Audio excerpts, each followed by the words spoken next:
Okay, let's hope this is working, because I'm not going to tell you that I've already done this once and that the first time the microphone wasn't working and so it didn't record me talking. Because if I told you that, would appear unprofessional, and well, let's just pretend I didn't tell you that. Meantime, welcome. This is the guided tour of our apartments as designed in The Sims 4 on the PS4. And the way you are going to get the tour is with a combination of my voice, no really, it's working this time, and a character called Dana, who I created and is one of the Sims I play with.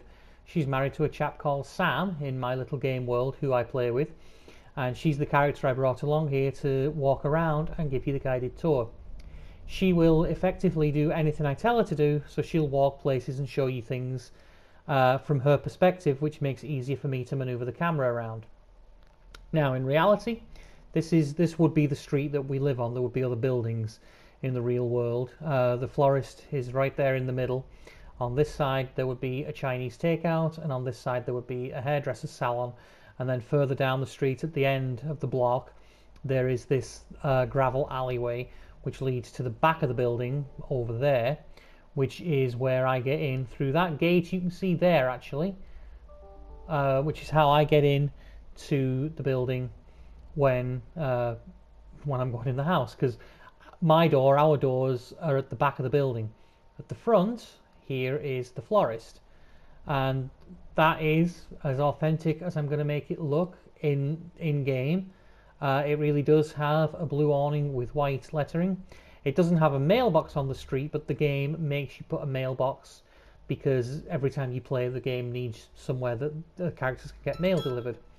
There is the white door that leads in, so let's have Dana walk us in. We'll come down, we'll take the walls away so that it's easier to see to navigate, and we'll have Dana walk inside. She'll come down the street, there she comes, and she'll go in. And this is what Sue the Florist looks like. She sells ornaments and chintzy stuff like that.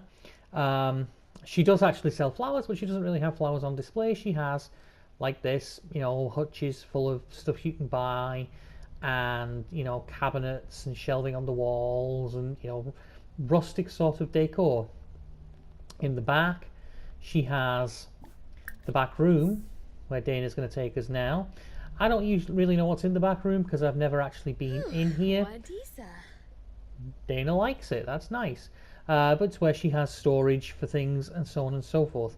This white door here leads actually through into our hallway, but we don't use it. It's kept locked. It's basically a means of egress for Sue in an emergency.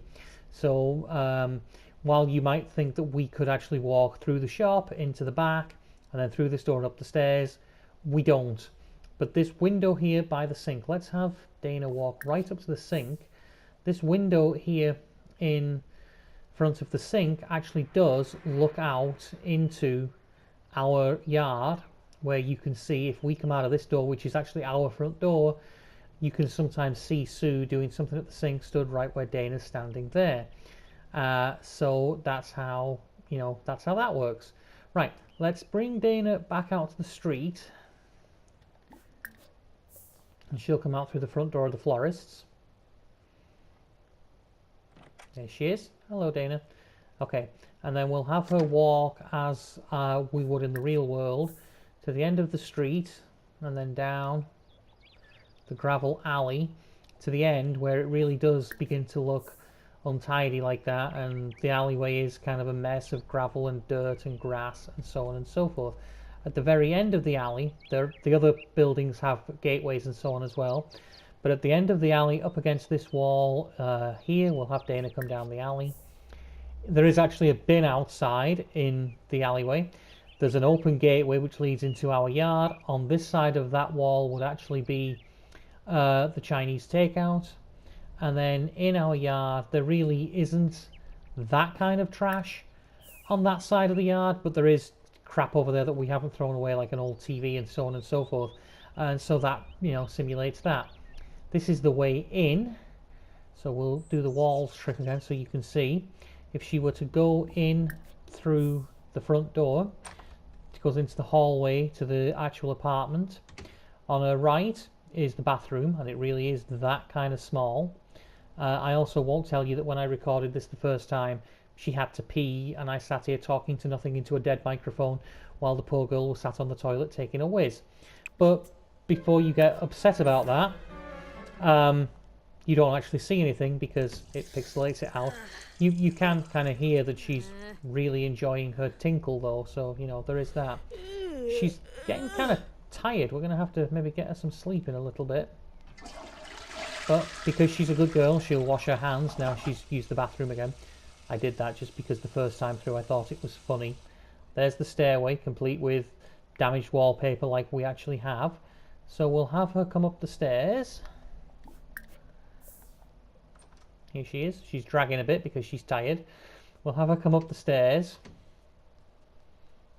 and into the living room, which does look, again, as close to this as I can get it. We really do have a grey office chair by the side of the couch, a red two-seater love seat type couch with a rug under it, where we're actually going to let her take a little nap because she's so tired.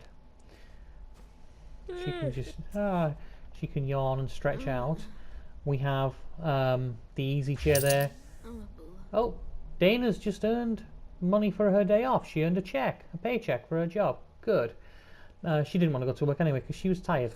There really is an easy chair right there. That's the door that leads into where the furnace is. The walls really are kind of cracked and damaged like that. And the floor pattern really does look that way where the carpet wraps around the tiles for the kitchen. There's a horrendous crack down by the side of the back of the stove, which has been repaired and keeps coming back. But yeah, stove, countertops, sink, kitchen. It is what it is. While Dana's snoring and vehicles are going past on the front of the street. So yeah, she must presumably have got some energy back now. So we'll wake her up. Come on, Dana, get up. Yep. Okay, she's awake. She's happy. And now we'll take. All right, there you go. We'll take her into the bedroom. And she'll come out into the hallway and through into the bedroom. And that's, again, fairly accurate. Where there's dirty clothes and that on this side of the room. And clean hampers on this side of the room because one of us keeps our clothes clean and the other doesn't. And I'm not making any names as to who does and who doesn't. But suffice to say that if Dana sits down, that she's actually sitting on my side of the bed.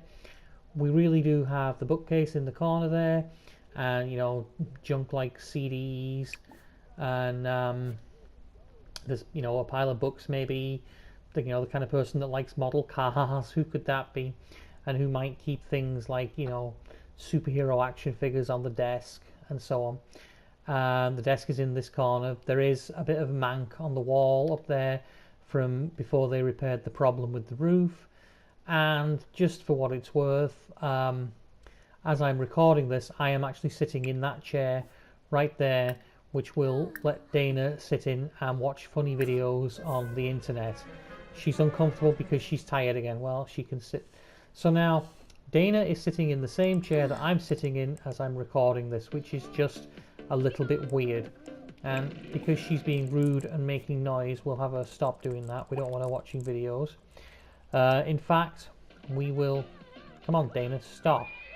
We will actually have her lay down and take another nap because she's so tired. And while Dana sleeps off her exertions of showing you around, I will say goodbye. I hope you liked it.